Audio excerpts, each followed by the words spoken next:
Hello friends, this is Soumadip Bhattacharya. তো আজকে 2023-এর শেষ দিন এবং কাল থেকে একটা নতুন বছর শুরু হচ্ছে। সব কিছু একটা নতুনভাবে শুরু হচ্ছে। তো আমি ভাবলাম যে একটা কাজ করি, আজকে একটা টাইম টেবিলের ওপরে ভিডিও নিয়ে আসি, যেটা তোমরা 2024 অর্থাৎ কাল থেকে ফলো করবে এবং আপকামিং যে এক্সামে তোমরা অ্যাপিয়ার হবে সেটা ক্র্যাক করতে পারবে। তো সেজন্য আমি একটা টাইম টেবিল বানিয়ে নিয়ে এসেছি, যেটা অনেকটা ইফেক্টিভ হবে। তোমাদের পছন্দ হতে পারে, কারণ এটা আমি আমার শুরুর সময়তে ফলো করেছিলাম, যখন আমি শুরুর দিকে ছিলাম। তো আমি বলছি, সেটা তোমরা দেখো। তো আমি এইভাবে করেছি: সকাল 7টা থেকে সকাল 8টা অবধি ভোকাবুলারি। তুমি সেই টাইমটাতে ভোকাবুলারি পড়বে।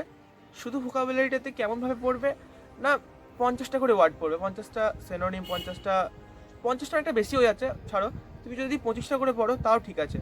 25টা সেনোনিম, 25টা অ্যান্টোনিম, 25টা ওয়ান ওয়ার্ড, 25টা ইডিয়াম, এইভাবে তাহলে সবটা হবে। তো বোরিং ফিলটা হবে না, কারণ কি হয়, একবারে 50টা ওয়ার্ড পড়তে গিয়ে দেখা যায় অনেক সময় বোরিং ফিল হয়, আর 50টা ওয়ার্ড মনে রাখা খুব কঠিনও হয়ে যায়। তাই 25টা করে পড়লে একটা কি মনে হবে যে না, সবটা পড়লাম। তো এইভাবে ভোকাবুলারি পড়বে 1 ঘন্টা। তারপরে 8:30 থেকে 10টা অবধি ম্যাথের প্র্যাকটিস করবে। মানে কোনো একটা বই তোমার কাছে থাকলো, সেটা থেকে তুমি 8:30 থেকে 10টা অবধি ম্যাথের প্র্যাকটিস করবে। ওকে। তারপরে 11টা থেকে সকাল 11টা থেকে 12:30 অবধি পড়বে জিকে জিএস। জিকে জিএস এর মধ্যে তুমি হিস্ট্রি, জিওগ্রাফি, পলিটি যে কোনো সাবজেক্ট পড়তে পারো। তো সেটা তুমি 11টা থেকে 12:30 অবধি, অর্থাৎ 1.5 ঘন্টা জিকে জিএস পড়বে। তারপর একটুখানি গ্যাপ আছে, দিয়ে তুমি 2টো থেকে, অর্থাৎ দুপুর দুপুর 2টো থেকে 3টে অবধি রিজনিং করবে 1 ঘন্টা। এবার তোমার যদি রিজনিংটা খুব স্ট্রং হয়ে থাকে তাহলে তুমি নাও করতে পারো, বাট এই টাইমটা তুমি একটুখানি রিজনিং করবে। দিয়ে রিজনিং করার পরে রেস্ট নেবে, একদম রেস্ট, সন্ধ্যে 6টা অবধি। এরপরে 6টা থেকে, অর্থাৎ সন্ধ্যে 6টা থেকে সন্ধ্যে 7:30 অবধি ইংলিশ গ্রামার করবে। অর্থাৎ এখানে তুমি নাউন পড়ো, প্রোনাউন, অ্যাডজেক্টিভ, কনজাংশন, প্রিপোজিশন, এই সমস্তগুলো পড়বে।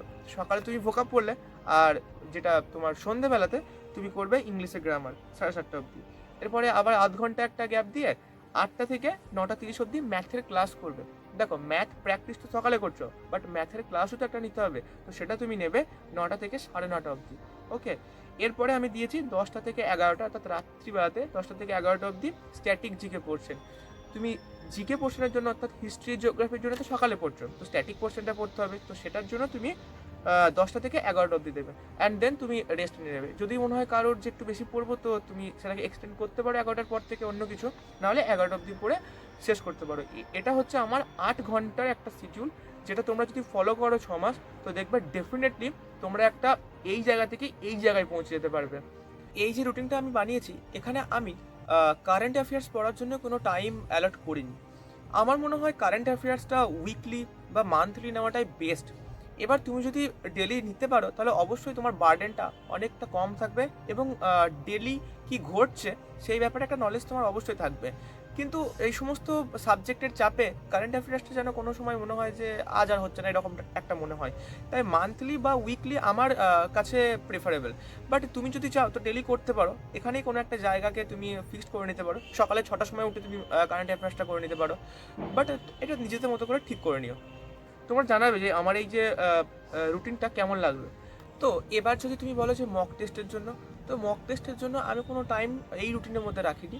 কেন রাখিনি তার কারণটা, অনেকেই বিগিনার হতে পারো, তারা তো প্রথম থেকে আর মক দেবে না। মকটা তুমি সবসময় উইকলি দেবে, অর্থাৎ সানডেতে দেবে মকটা, এবং রিভাইজ করবে। তাহলে সানডেতে শুধু মকের জন্য রাখো, একটা মক দেবে, সেই দিনটা তুমি রেস্টও নিতে পারো। তো এই ছিল আমার একটা রুটিন। দেখো, রুটিনটা যে সবাইকে ফলো করতে হবে, মেনটেন করতে হবে, এমনটা না। রুটিন না ফলো করেও অনেকে সিলেকশন নেয়, পড়াশোনা করে, ঠিক আছে। তো ব্যাপারটা এটা যে একটা রুটিন ফলো করলে কী হবে, ভেতর থেকে একটা কিক আসবে যে আমাকে এই টাইমের মধ্যে এই টাইমে এটা শেষ করতে হবে, তারপর এটা শুরু করতে হবে, এবং একটা ফ্লো বজায় থাকে।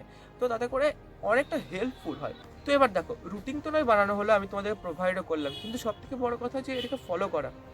এটা যদি তোমরা একদিন ফলো করো না, দেখবে নিজেদের মধ্যে থেকে একটা এমন ভাব আসবে, মনে হবে ডেলি এটা ফলো করি। আর ফলো যখনই তুমি করতে পারবে না, ভেতর থেকে একটা এনার্জি আসবে যে হ্যাঁ ভাই, আমি তো ফলো করেছি আগের দিন, তো আজকেও করব। তো এটা তোমাকে অনেক হেল্প করবে নেক্সট দিনের জন্য।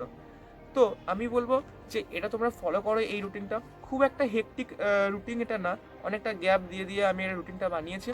তো দেখবে তোমরা এটা পারবে। আর 8 ঘন্টার একটা শিডিউল, বাকি আরও 16 ঘন্টা পড়ে আছে, সেখানে তুমি রেস্ট করতে পারো, বিভিন্ন রকমের কাজও করতে পারো। তো এই ছিল আমার রুটিন। যদি ভিডিওটি ভালো লেগে থাকে তাহলে অবশ্যই একটা সাবস্ক্রাইব করে যাবে আর জানাবে ভিডিওটি কেমন লেগেছে। এটাও বলবে যে নেক্সট তোমরা কোন বিষয়ের ওপরে ভিডিও চাইছো। Thank you.